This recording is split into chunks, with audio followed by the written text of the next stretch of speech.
Hey guys, what's up? Welch here. Yeah, it's been a minute actually. I usually don't do videos much anymore. I've just been busy with life. Guess you could call me Welch retired now. But anyways, I had to make this video because this is something that means something to me, you know? But recently I've been hearing, and yes, I know it's a bit old news, but better late than never, but I've been hearing that video games will probably soon start costing $100 when, first of all, like, I shouldn't have to explain why it's bad, but for the sake of it, let's just do that. First of all, video games are already expensive as is, like $60 or $70 for a single video game, you know, is already too much. It's already pushing it. It's tolerable, but that's pushing it. Like, I'd understand games being $30 or $40, but 60, 70, come on. And another thing is, like, in the real world, because inflation's going on in other countries still, you know, people are already struggling to get by. Like, people can barely afford groceries. People can barely afford gas, you know. And here's something off topic. I just gotta roast some people.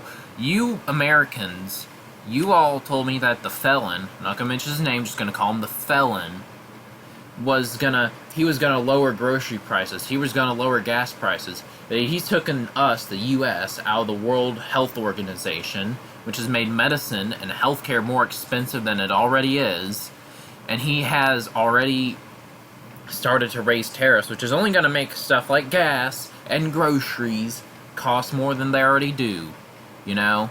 So, how is he lowering prices, you know?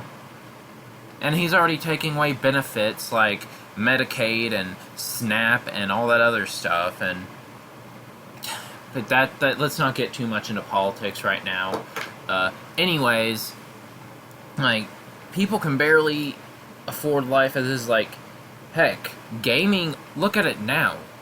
Look at how many layoffs are happening in the game industry with Sony, with Microsoft, with all these other companies. You know. And look how many of these games they make that they put a big budget that they don't need. Like, games back then were able to have a more affordable budget and still were great, you know? And still hold up today, you know? But games will have a big budget they don't need, and even if they do what would be considered great, even if they sell more than several million copies, they still don't make their money back, you know? And this is only going to make it worse, you know? And, sorry, I had to get something. One of my dogs was worried. They were scared, you know? But, anyways, it's like, I can't say enough, like, and honestly, if this happens, if this actually goes through, there's already talks of another gaming crash happening, a second gaming crash. It may not happen for the same reasons as the 1983 one, but if this happens, this will be the straw that breaks the camel's back. And if this doesn't take out the industry, I don't know what will, you know? And honestly, I've seen this, even though I love the Wii, I love the PS3, I love the 360, I love all those consoles, they all have great games, brought a lot of nostalgic memories, you know? This even was kind of where it all began, you know? Unfinished games, you know, that need to be patched day one, you know, all these early microtransactions, DLCs, you know, the oversaturation of certain genres like military FPS games or open world fantasy games, well, fantasy adventure games, and people will say, like, well, what about the old days, like the third gens, and like the NES, the Sega Genesis, the Super Nintendo? What about those days where it was mostly platformers? When it's like, one, most of the platformers that were around back then were different enough from each other to justify there being a lot. Like, look at a run-and-gun like Mega Man, and look at a run-and-gun like Contra, and tell me those games are too similar, you know? Or heck, even Bubsy, for all its flaws. Even Bubsy, despite being a mascot platformer like Mario or Sonic, you could still tell differences between the Bubsy games and the Mario and Sonic games, you know?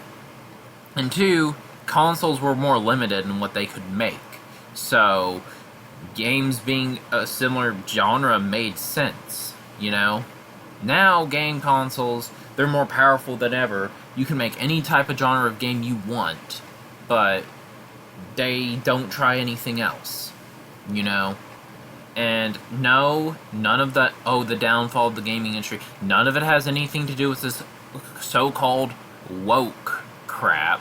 Like, yeah, there are some times where it's poorly implemented, but black people being in video games, women being central characters, or LGBTQ plus characters being in video games is not the problem, and it never was. That has nothing to do with it. Like, the problem is, you know, and even, like, the lack of...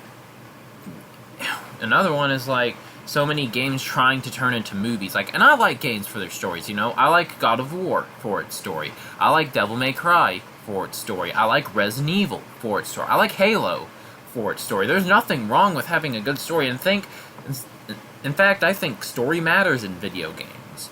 But that doesn't mean go to complete extreme and turn video games into movies, because if I want to watch a movie, I'll go watch a movie. If I want to play a game, I'll go play a game. Period. You know? And is there anything else? Let me see. No, I think that's it. I think that's actually all I got to discuss. You know, this isn't going to be too long of a video because there's not really much to say. I just kind of wanted to get this out there.